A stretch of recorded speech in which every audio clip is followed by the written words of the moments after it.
Bonjour, bienvenue sur le site www.africadevelopment.org. Dans notre optique, notre philosophie de soutenir les enseignants, les étudiants en Afrique afin de mettre en place un système éducatif basé sur la pratique, sur le laboratoire, sur l'intuition, la conception et la réalisation du matériel nécessaire pour simplement simplifier la vie en Afrique, augmenter, accroître donc le rendement, améliorer les conditions de vie et donc créer de l'emploi à partir de l'acquisition réelle des compétences. Aujourd'hui, nous allons aborder un domaine très important dans l'industrie. Il s'agit de l'électromagnétisme. Nous avons vu le magnétisme, les aimants permanents. Dans cette partie, nous allons voir l'électromagnétisme. Donc, pour voir un peu les détails de ce que nous allons suivre dans ce déroulement de l'électromagnétisme, je vais vous présenter en fait le matériel que j'ai fabriqué pour illustrer ces séries de démonstrations. Ce sont des matériels relativement très simples que vous pouvez fabriquer partout en Afrique. Que ce soit à Garoua, à Kigali, à Tablibo, à Canter, vous avez la possibilité de fabriquer le matériel que j'ai fabriqué ici, qui ne coûte rien du tout et qui vous permettra en fait de sortir en fait de cette conception purement théorique et d'aller à la pratique. La pratique est le seul passage qui vous permettra de transposer les conceptions théoriques des lois, des théorèmes et des théories qui ont été élaborées dans le passé, dans l'Antiquité jusqu'au 18e, 19e, même au 20e siècle, à la réalisation d'un système pratique. C'est ça en fait le fondement de la compétence qui ramène en fait la connaissance à l'évidence parce que vous allez intégrer cette notion de fabrication. Donc, en première partie, je vais vous montrer un matériel très simple que nous avons déjà utilisé dans le passé qui nous permettra en fait de démontrer l'existence d'un champ magnétique tout autour d'un conducteur rectiligne traversé par un courant. Donc c'est un support en bois sur lequel j'ai fixé deux plastiques et j'ai mis deux connecteurs et j'ai donc tendu un fil en cuivre entre ces deux supports. Très très facile à réaliser un peu partout en Afrique. Donc en dehors de ceci, je dispose de ma batterie de pile que j'ai toujours utilisée, encore très très efficace avec deux connecteurs que je dispose ici.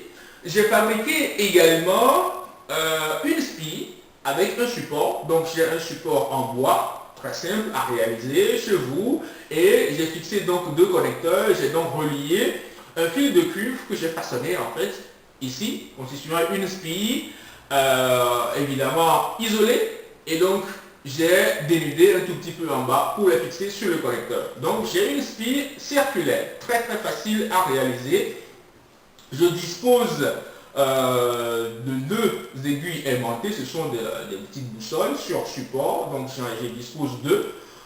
Une seule aiguille aimantée est largement suffisant, mais bon, pour que l'expérience soit assez explicite et assez significative, j'en dispose deux. Donc voilà l'aiguille, ok, qui est posée donc sur un support. Donc nous avons un conducteur rectiligne, nous avons une spie. Ici, j'ai fabriqué une bobine, une petite bobine, ce qu'on appelle couramment un solénoïde par abus de langage, je dirais, parce qu'un solénoïde, c'est un conducteur très très long, c'est une bobine très très très longue en fait par rapport à son diamètre. Donc j'ai fabriqué tout simplement un solénoïde que j'ai posé sur un support en bois fixé en deux. Donc j'ai une entrée de courant, une sortie du courant ici. Ceci également avec un rouleau de fil de cuivre isolé. Vous pouvez fabriquer très facilement et vous connaissez donc les dimensions de votre solénoïde. Je dispose de mon multimètre pour mesurer chaque fois l'intensité. Je dispose d'un noyau parce qu'on en aura besoin pour augmenter la perméabilité en fait dans mon solénoïde. Voilà ce que je dispose. L'ensemble est prêt pour la réalisation de ces différents laboratoires. Nous allons commencer d'abord par l'étude de la polarité. Je précise que la conception théorique, l'acceptation d'une formule théorique est une aberration. Nous ne devons pas, en Afrique, pour entrer, baser, pour construire un développement durable en Afrique, nous devons posséder la technologie. Nous devons dépasser en fait l'acceptation théorique des lois et les transformer en réalité physique. C'est par ces manipulations que nous pouvons agir sur les systèmes, sur les lois, sur les concepts, sur les théories, pour pouvoir développer, façonner, modifier les choses nous-mêmes. L'exploitation n'est pas un développement. Le développement fondamental, qui est le développement durable, est basé sur l'acquisition de la compétence réelle. L'acquisition de la compétence réelle ne peut se faire qu'à partir de la manipulation.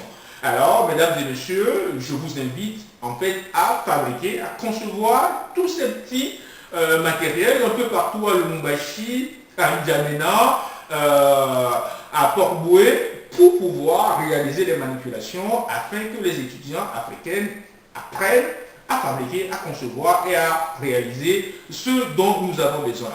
Je vous remercie.